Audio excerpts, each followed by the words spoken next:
Hi, welcome back to With Plane and Saw. In this video, I'm going to show you how to adjust wooden planes and how they were adjusted and how you can still adjust them. My view on it is just the traditional way that any craftsperson 100, 200, 300 years ago would have adjusted their planes. There's going to be no fancy plane adjusting hammers here. It's all stuff you should already have in the shop, so you don't need to worry about going out and buying a special plane hammer like some people suggest. This is not like this. Is traditional, exactly how they would have done it in a furniture shop 200 years ago.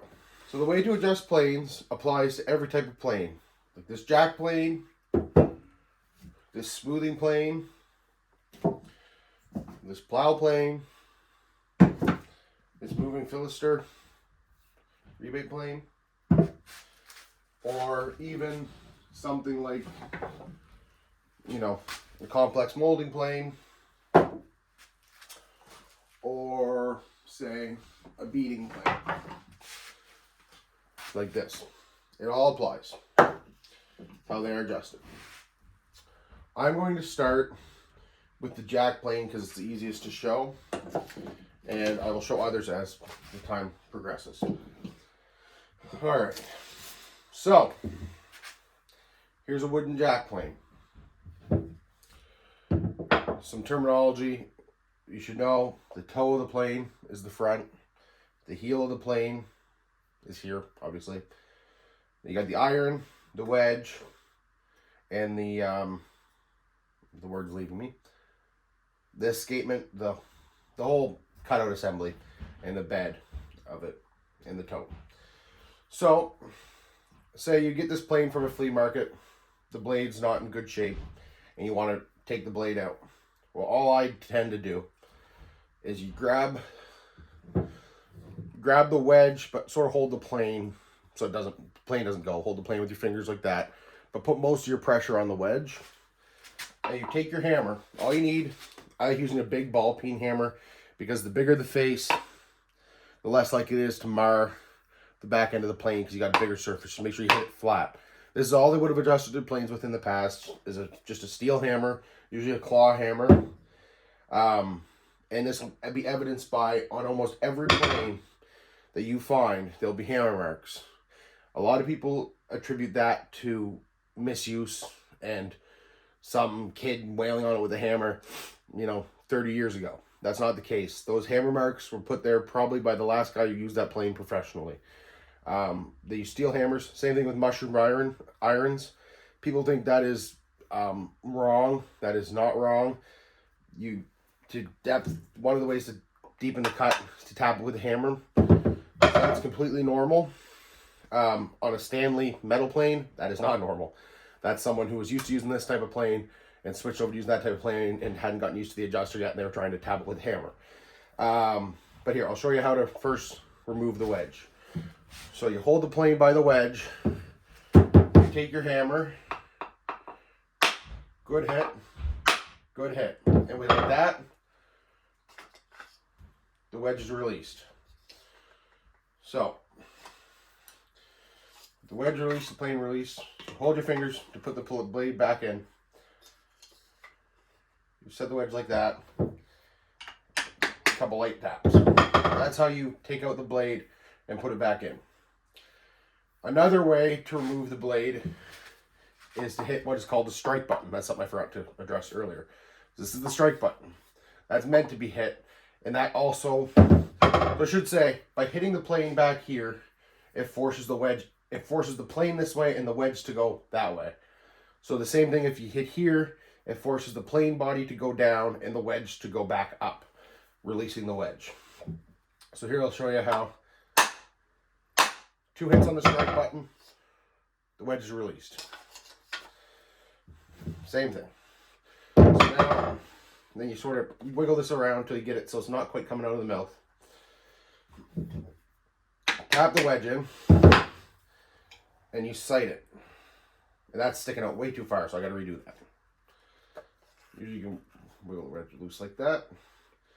Put the wedge back in. Tap it. Check again. Okay, the blade's not sticking out. So now, 2 ways to adjust the depth. So to back off the cut, you hit back here or hit here and then reseat the wedge. So that's how you back off the cut. If you want to deepen the cut, you tap up here, knock the wedge. With that, you check. Okay, there's still no blade coming through. Do that. Now there's a bit of blade coming through. I'm doing, I'm sighting it. So now you tap to adjust the lateral movement. You tap here. So if this corner here is sticking out further, tap it this way and it'll fix it, and vice versa. Tap it that way, it'll straighten it the other way. I'm just checking that. Seems like the blade's sticking out a little far, so I'll come back here and give it a crack.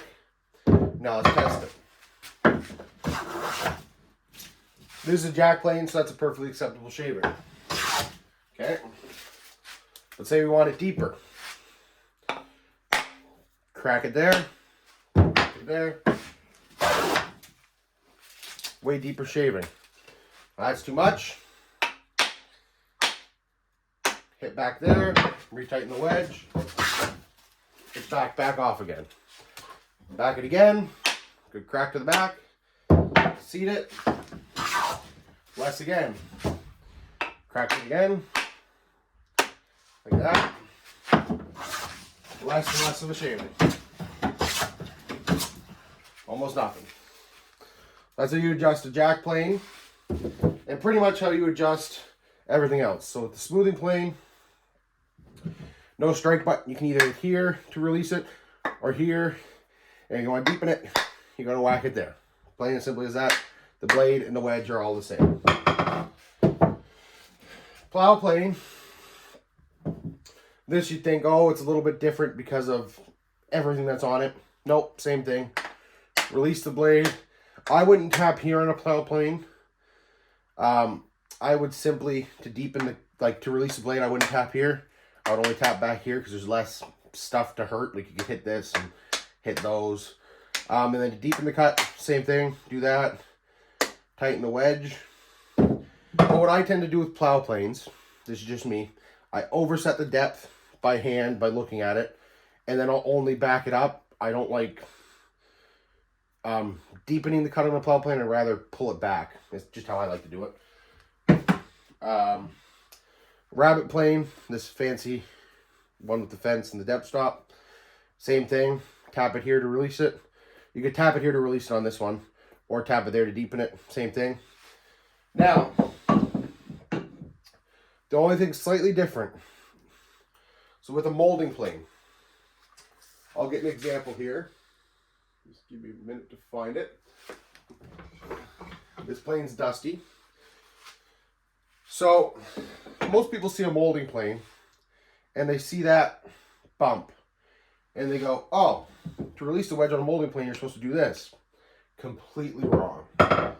That's how you find planes that look like that. Sorry about the dust on that. It still needs fixed up. So, you don't hit there. So, for a molding plane like this, if you wanted to release the blade, this is more for your fingers. Put a finger in there. Same sort of idea as the jack plane. Hold the wedge, sort of hold the body loosely, but hold tight to the wedge. And then you take your hammer, lightly tap it, and that wedge will loosen right up. And the molding plane applies to the plow plane, the rabbit plane. Tap the wedge, tap the toe to deepen it, tap the back to loosen it, tighten the wedge. And you can, I forgot to say, going back to the jack plane, the way to deepen the cut, if you don't want to go tapping the ends, is you can deepen the cut by just tapping on the iron. That is completely okay, completely normal. So, still sort of new to making videos. I hope that made sense.